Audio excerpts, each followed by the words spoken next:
ये जो अभी पहले चीनी वाली बात हो रही थी तो आपने कहा है 155 रुपये किलो मिल रही है और जो ओन अब्बास साहब हैं वो कह रहे हैं 177 रुपये 50 पैसे फ़ी किलो मिल रही है।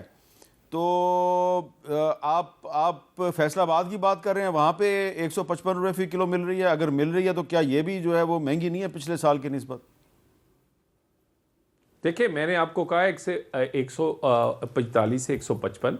देखिए, एक तो मुनहसल कौम हमें देखे ना, अब दूध तो एक्सपोर्ट नहीं होता ना, हाँ। केला तो एक्सपोर्ट नहीं उस तरह होता, या ये फ्रूट हैं या आपकी बाकी चीज़ें हैं। जैसे ही आपका माह रमज़ान आता है, एक अनफॉर्चुनेट है कि हम अपनी कौम की तरबियत नहीं कर सके और वो यहाँ पर चीज़ें महंगी हो जाती हैं।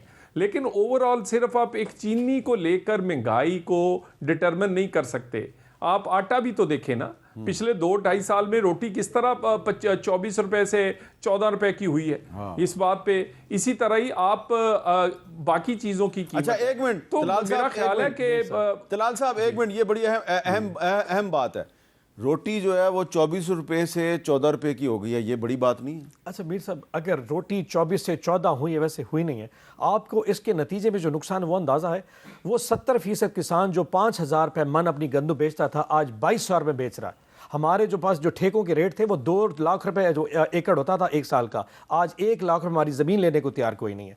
जो 70% किसान बर्बाद हो गया, आपने उसको आपकी तकलीफ नज़र नहीं आ रही। और रोटी आपने 24 से 14 कर दी। उसका देखिए, आप लोगों को 14 रुपए की है, लेकिन लाइवलीहुड नान 25 रुपए का नहीं, वो तो बिस्किट हर चीज़ महंगी है। द पॉइंट इज आपने किस कॉस्ट के ऊपर, एक होती है कि चीज़ सस्ती होगी, लेकिन वो जो 70% किसान है ना साहब, हम पिछले 3 साल से हमारी हुकूमत में, मैं फ़ख्र से कह सकता हूँ, 4500 रुपये से लेके 5000 रुपये मन तक गंदों में से नीचे नहीं आए। किसान खुशहाल था, हमारी इकॉनमी चल रही थी, आपकी सारी इंडस्ट्री चल। आज जब 2200 रुपये वही गंदम बिकेगी, रोटी तो सस्ती होगी पर वो किसान बैठ जाएगा। आपने जब तक अपने लोगों के रोजगार नहीं बढ़ाएंगे, आप रोटी सस्ती करके नहीं, रोटी सस्ती तो गवर्नमेंट वैसे भी देगी, सब्सिडी दे सकती है। लोगों की इनकम के ऊपर जो डाका मारा गया, आज हमारा जो किसान जो डाटा मकई चला वो खत्म हो चुकी है, हमारी चने की फसल खत्म हो गई, हमारी धांज खत्म हो चुकी है। फिर ये किसान अगर इतना तंग है तो फिर वो एहतजाज के लिए नजर क्यों नहीं आता? वो वही होगा जो हमारे साथ डी चौक में हुआ ना, तो अल्टीमेटली बेचारे सड़क पे क्या करें? इस पाकिस्तान में कोई एहतजाज कर सकता है? पाकिस्तान में किसी के पास कोई? तलाल साहब कुछ कहना चाह रहे हैं? जी तलाल साहब। मीर साहब ओन साहब अपनी ही बात के अगेंस्ट आर्गूमेंट दे रहे हैं। अगर फिर चीनी 180 की हुई है तो फिर गन्ना महंगा होगा ना, फिर तो इन्हें चाहिए कि इन्हें कहीं और एक्सपोर्ट कर दे कि हमारे मेरे किसान को फायदा हो। एक मिनट मेरी देखिए ओन साहब, बैलेंस रखना पड़ता है। 24 करोड़ का इस मुल्क में किसान जो हैं वो 24 करोड़ नहीं हैं। वो ज्यादातर लोग जो हैं वो कंज्यूमर हैं, जो कि लेकर खरीद कर खाते हैं। और जो दो रोटियां जिसके पास ये जो रोज खरीदता है उससे पूछे कि 10 रुपए कम हो तो कितना फर्क पड़ता है। तो बात यह है, माने महंगाई कम हुई है, पाकिस्तान में पॉलिटिकल स्टेबिलिटी आई है, पाकिस्तान में हमें मजीद काम की जरूरत है। आए ना बात करें, मईशत पे बात करें, आए दहशतगर्दी बाकी चीजों पे करें, क्यों भागते हैं इससे? एक आर्गुमेंट दे देता हूं सर, चीनी बढ़ने की वजह एक्सपोर्ट है। आप चीनी की एक्सपोर्ट आपने अलाउ कर दी क्योंकि ऑब्वियसली चीनी तो आपकी है ना, मियां साहब, मियां शरीफ साहब, नवाज शरीफ साहब की फैमिली। मुझे ये बताएं, गन्ने की गन्ना जरदारी साहब की शुगर मिले हैं, बड़ी मियां साहब की शुगर मिले हैं। जी मैं बता देता हूं, मुझे बताएं गन्ना कितने रुपए का खरीद रहे हैं मिले सारे पॉलिटिक, क्योंकि किसान जो फ्लोर मिल या जो किसान है उसकी गन्नों को एक्सपोर्ट अलाउ कर दे। आज क्या दे जाने दे, आज हमारे रेट भी बढ़ जाएंगे, लेकिन क्योंकि उसमें आपको प्रॉफिट में बेनिफिट नजर आता है। ये सिर्फ रमजान की वजह नहीं है, अननेसेसरी जो प्रॉफिट है शुगर की प्राइस बढ़ने की वजह, उसकी किसकी जेब में जाएगा? जाएगा तो मियां नवाज शरीफ की या जरदारी साहब की, मेरी जेब में तो नहीं जाना, मेरी तो कोई शुगर मिल नहीं। आप आज गंदम की एक्सपोर्ट अलाउ कर दे, और यूक्रेन से जो आपने करप्शन करके मंगवाई है गंदम, जो आपने 32 लाख टन मंगवा ली थी, जिससे कोई जरूरत नहीं थी, जिसके स्टॉक आज भी पड़े, आप उनको लोगों कटहरे में ले आए ना। कौन वो लोग थे जिन्होंने पाकिस्तान में गंदम? तो आप ये कह रहे हैं कि अगर चीनी की एक्सपोर्ट की इजाजत दी गई है तो गंदम दे दें, जाने दें, हमारे रेट बढ़ जाएंगे। आप बेशक रोटी सस्ती करें, जो करें, लेकिन गंदम का रेट तो बढ़ने दें। और दूसरा, 7 करोड़ लोग पंजाब में जो इस वक्त पूरे किसान, यानी कि जिनकी ज़राअत से अपनी जिंदगी लाइवलीहुड अटैच है, ये जो कह रहे हैं जी 25 करोड़ में बैलेंस करना पड़ता है, इन 7 करोड़ लोगों को तो पहले आप इनकी टूटी बंद कर देना, इनका तो जीना मुहाल कर दें, क्योंकि ये 25 करोड़ बहुत छोटी है जनाब। इसी वजह से आपकी इकॉनमी चल रही है। आपके पास इस वक्त जो ये जो वो कहते हैं फैमिन नहीं आया, आपके पास स्टारवेशन नहीं है, क्योंकि आपके पास घर की गंदम है, आपका चावल घर में है। जी तलाल साहब क्या कह रहे हैं आप? मीर साहब, मीर साहब गुजारिश ये है, ये वो लोग हैं जिन्होंने अच्छे को अच्छा कहना ही नहीं है, इनके नसीबों में नहीं है। 14 रुपए की कहते हैं रोटी हो गई है, लेकिन गरीब को खानी नहीं चाहिए जी, ये 25 की ही होनी चाहिए। और मेरे भाई हमने बैलेंस किया है, ये जो उन्होंने नहीं कहा पड़ी वैसे। थी आपकी हुकूमती पॉलिसियों की वजह से करनी पड़ी थी, आपकी हुकूमती पॉलिसियों ने यहां तक पहुंचाया था। और रही बात अब, ये वही पाकिस्तान है ना जिसमें महंगाई ऊपर जा रही थी, आज दुनिया मान रही है कि 4% से नीचे है। इसका फायदा किसको होगा? आम आदमी को होगा ना जी। और उसके बाद रही बात, आप मुझे बताएं रोटी केपीके में कितने की है? वहां पे 24 रुपए की क्यों है? वो पाकिस्तान नहीं है? वहां पे आपका कंट्रोल क्यों नहीं है? वहां चीनी कितने की है? जरा ये भी बता दें। आए कंपैरिजन कर लेते हैं लाहौर और पेशावर का। अब किसी अंडरपास का, ऑरेंज लेन का, मेट्रो का करना है या चीनी का रोटी की कीमत का करना है, आए करें। आपसे ना रोटी की कीमत नीचे जाती है, ना आपसे ऑरेंज लेन मेट्रो बनती है। आपका आए इस बात पे, क्यों महंगी है रोटी इस वक्त पेशावर में और क्यों रोटी अच्छा, सस्ती है? मैं एक ब्रेक लेता हूं। सिर्फ 50 किलोमीटर का फर्क है। वक्फे से पहले सेनेटर तलाल चौधरी साहब ने सवाल उठाया कि पंजाब में तो रोटी जो है वो 24 रुपये से 14 रुपये की हो गई है। तो उन्होंने ओन अब्बास साहब से कहा ज़रा चेक करें ना कि खैबर पख्तूनख्वा में रोटी की क्या कीमत है, वहाँ पे गंदम की क्या कीमत है। तो बताएं जी बपी साहब। 18 रुपए सर, और उसकी वजह बड़ी सिंपल है। 18 रुपये क्या है? 18 रुपए रोटी।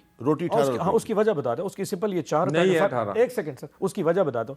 सारी गंदम पंजाब में पैदा होती है और वो फिर ट्रांसपोर्ट होती है पेशावर वाली साइड पे। जो हमारा सबसे करीबी डिस्ट्रिक्ट जो पेशावर जो गंदम सप्लाई करता है वो लिया और बखर है। वहां से तकरीबन 450 रुपया मन पीछे कॉस्ट आती है पेशावर सप्लाई की। यही ट्रांसपोर्टेशन कॉस्ट 450 रुपये आप डिवाइड करके देख लें, जितनी रोटी बनती है उसमें से 80 या 85 रोटी बनेंगी एक मन में से। अल्टीमेटली 4 रुपए का रोटी का फर्क आएगा, और वो सिंपल सिर्फ उस ट्रांसपोर्टेशन कॉस्ट, क्योंकि पेशावर में अपनी कोई गंदम पैदा नहीं होती, सारी गंदम पंजाब जो प्रोड्यूस करता है वो पेशावर को ट्रेवल करती है इस कॉस्ट की वजह से। लेकिन हैविंग सेड दैट, रोटी सस्ती करना आपके मकासद में नहीं होना चाहिए। आप किसान मजबूत करें, अपनी इकॉनमी मजबूत करें, लोगों के पास पैसे हो। अगर ये आज किसान का मजाक उड़ा रहे हैं ना, तो फैसलाबाद का किसान शायद चौधरी साहब को कभी जो ना माफ नहीं किसान का मजाक नहीं यकीन आ रहा, करें, किसान बर्बाद हो चुका है। मैं लिटरली कसम खाने का, किसान का कख नहीं बचा, ना वो बिजली का बिल दे सकता है, ना हमारी जमीनें, हमारा आम का किसान खत्म हो चुका है। यकीन उससे पूछे 4000 रुपए हम चावल बेचते थे, आज 2800 रुपए मन चावल लेने को तैयार कोई नहीं। मकई का रेट 2800 रुपए मन हमारे रेट में था, आज 1600 रुपए मकई रोल रही है।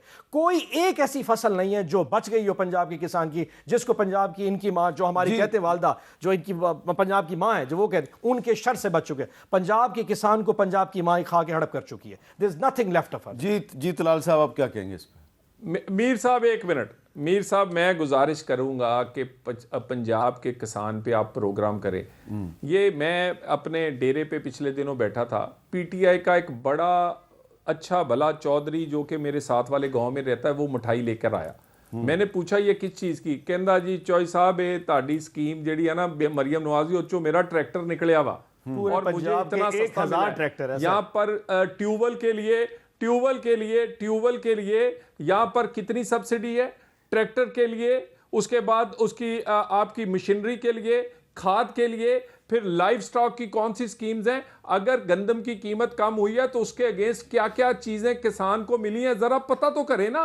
आज उसका ट्यूबवेल का बिल नहीं आएगा पंजाब में, जब उसका सोलर का ट्यूबवेल जो है वो पंजाब हुकूमत दे रही है। आज इसी तरह वो ट्रैक्टर आधी कीमत से भी नीचे वो पंजाब हुकूमत दे रही है। तो इस तरह हमने बैलेंस नहीं किया, बल्कि ज्यादा इन्वेस्ट किया है। और हम समझते हैं कि पाकिस्तान पंजाब का किसान खुशहाल होगा तो पंजाब होगा। और हमें ये बड़ा अच्छी तरह पता है ट्रैक्टर। ये बता दें मेरे भाई, मेरी बात सुने, दोनों साइडें बयान करें। 7 करोड़ किसान है, आप ट्रैक्टर की तादाद बता दें पूरे पंजाब में कितने ट्रैक्टर नई स्कीम के तहत आ रहे हैं। भाई मेरे ट्रैक्टर और मेरी हर बंदे ने ट्रैक्टर नहीं चलाना होता। मेरी मेरा कमाल करते हैं। 1000 ट्रैक्टर पूरा पंजाब चला लेगा। गुजारिश सुने जी और साहब आराम ना। नहीं 1000 में ये 5 साल की स्कीम है। इसमें इंशाल्लाह ताला ट्रैक्टर, मशीनरी, 100% ट्यूबवेल, 100% पंजाब के एक ट्यूबवेल नहीं बचेगा जिसपे सोलर नहीं होगा। 10,000 ट्यूबवेल और 1000 ट्रैक्टर। आपको आप 1000 कहते हैं, आपके हर गांव में सबज ट्रैक्टर 5 साल बाद ना नजर। तो हमने ये पूरा प्लान बनाया है और इन्वेस्टमेंट इतनी कर रहे हैं कि इसके रिजल्ट पूरा पाकिस्तान खाएगा। अच्छा, अब बड़ी अच्छी गुफ्तगू हुई है, इख्तिलाफ राय भी हुआ है, लेकिन ये आम पब्लिक के जो इश्यूज़ हैं ये उस पर गुफ्तगू हो रही थी कि जी चीनी क्यों महंगी हो गई, गंदम जो है उसकी कीमत कम होने से किसान को क्या नुकसान हुआ है।